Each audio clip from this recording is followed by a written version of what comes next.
Hola a todos, bienvenidos. Hoy voy a hablar del Tribunal Constitucional.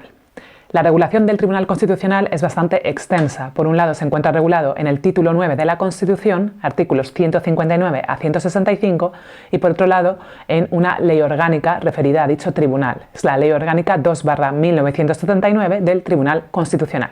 Aquí me voy a referir a unas líneas básicas, a los aspectos que yo considero esenciales, que son los que se suelen estudiar en relación a este tribunal.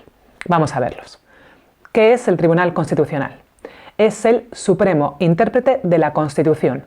Es el órgano que tiene atribuida esa interpretación de la Constitución en última instancia. Los órganos judiciales ordinarios, todos los jueces, todos los tribunales, también interpretan la Constitución en los asuntos que se les presentan, pero es el Tribunal Constitucional el que tiene la última palabra en relación a esta interpretación de la Constitución.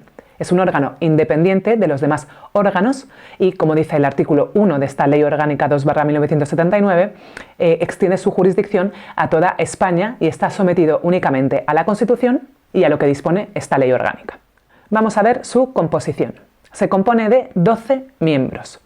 Todos ellos son nombrados por el Rey, pero 4 de ellos son a propuesta del Congreso, 4 a propuesta del Senado. En ambos casos, tanto en el Congreso como en el Senado, deben ser elegidos por una mayoría de 3/5, otros 2 a propuesta del Gobierno y los 2 últimos a propuesta del Consejo General del Poder Judicial. Todos ellos son nombrados por un periodo de 9 años y se van renovando por terceras partes, de 3 en 3, cada 3 años. Uno de ellos es elegido presidente y también es nombrado por el Rey. Y en este caso se elige al presidente, se renueva al presidente en vez de cada 9 años, cada 3.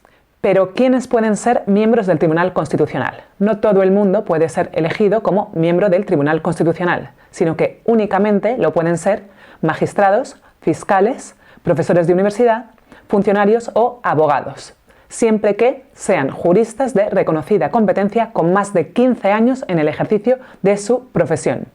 Por tanto, aunque se habla de magistrados del Tribunal Constitucional, no todos ellos son magistrados. Hay miembros del Tribunal Constitucional que en origen eran profesores o abogados y por tanto no habían pasado un proceso de oposición como los jueces o los fiscales, sino que eran abogados de reconocida competencia y siempre que tengan más de 15 años en el ejercicio de su profesión.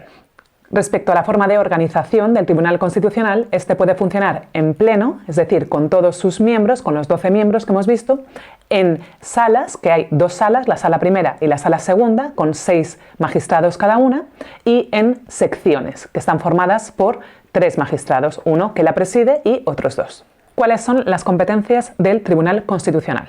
Por un lado, en la Constitución, en el artículo 161, se menciona el recurso de inconstitucionalidad, el recurso de amparo, los conflictos de competencia entre el Estado y las comunidades autónomas o de estas entre sí, y establece también la posibilidad de que el Gobierno impugne ante el Tribunal Constitucional las disposiciones y resoluciones de los órganos de las comunidades autónomas.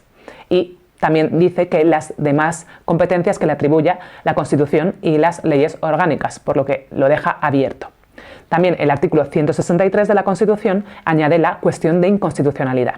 Y en el artículo 2 de la Ley Orgánica del Tribunal Constitucional, aparte de enumerarse estas competencias que acabo de mencionar, también se añaden otras, que son el conflicto entre órganos constitucionales, el conflicto en defensa de la autonomía local, la declaración sobre la constitucionalidad de los tratados internacionales, así como de los nombramientos de los magistrados del Tribunal Constitucional, el control previo de inconstitucionalidad establecido en el artículo 79 y también añade que las demás competencias que le atribuyan la Constitución y las leyes orgánicas, dejándolo abierto una vez más a que surjan nuevas competencias.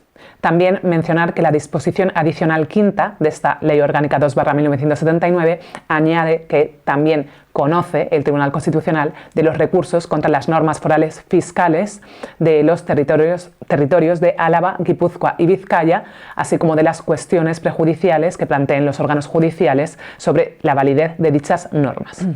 También mencionar el artículo 95 de esta Ley Orgánica 2/1979, que establece que los procesos ante el Tribunal Constitucional son gratuitos, si bien se establece la posibilidad de que en caso de que haya habido temeridad o mala fe, se le puedan atribuir a la persona que haya tenido esos comportamientos las costas del proceso o la posibilidad, en el caso de temeridad o abuso de derecho, de una sanción pecuniaria también en estos casos.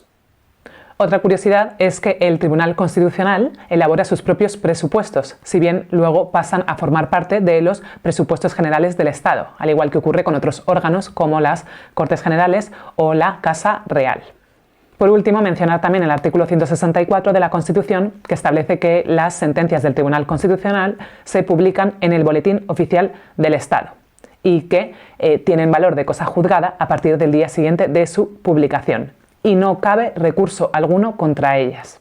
Y eso es todo. Este ha sido el breve resumen que he querido hacer respecto a la regulación del Tribunal Constitucional. Los procesos principales ante el mismo, los que más se suelen estudiar, son el recurso de amparo, el recurso de inconstitucionalidad y la cuestión de inconstitucionalidad. Y los próximos vídeos los haré referidos a ellos para que este vídeo no sea tan largo. Muchas gracias y hasta el próximo.